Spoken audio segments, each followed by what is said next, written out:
बुद्धि का महत्व। एक बुद्धिमान राजा था। उसका काफी बड़ा साम्राज्य था। उसके राज्य में प्रजा हर तरह से खुशहाल थी। राजा को अपने उत्तराधिकारी की तलाश थी। उसके 3 बेटे थे। राजा इस पुरानी परंपरा को नहीं निभाना चाहता था कि सबसे बड़े बेटे को ही गद्दी पर बिठाया जाए। वह सबसे बुद्धिमान और काबिल बेटे को सत्ता सौंपना चाहता था। इसीलिए राजा ने उत्तराधिकारी के लिए तीनों की परीक्षा लेने का फैसला किया। राजा ने तीनों बेटों को अलग अलग दिशाओं में भेजा। उसने हर बेटे को सोने का एक एक सिक्का देते हुए कहा कि वे इससे ऐसी चीज खरीदें जो पुराने महल को भर दे।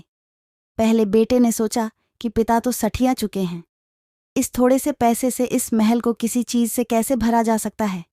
इसलिए वह एक मैखाने में गया, शराब पी और सारा पैसा खर्च डाला। राजा के दूसरे बेटे ने इससे भी आगे सोचा। वह इस नतीजे पर पहुंचा कि शहर में सबसे सस्ता तो कूड़ा कचरा ही है, इसलिए उसने महल को कचरे से भर दिया। तीसरे बेटे ने 2 दिन तक इस पर चिंतन मनन किया कि महल को सिर्फ एक सिक्के से कैसे भरा जा सकता है। वह वाकई कुछ ऐसा करना चाहता था जिससे पिता की उम्मीद पूरी होती हो। उसने मोमबत्तियां और लोबान की बत्तियां खरीदी और फिर पूरे महल को रोशनी और सुगंध से भर दिया। इस तीसरे बेटे की बुद्धिमानी से खुश होकर राजा ने उसे अपना उत्तराधिकारी बनाया। इस हिंदी कहानी से हमें यह सीख मिलता है कि बुद्धि से कुछ भी पाया जा सकता है।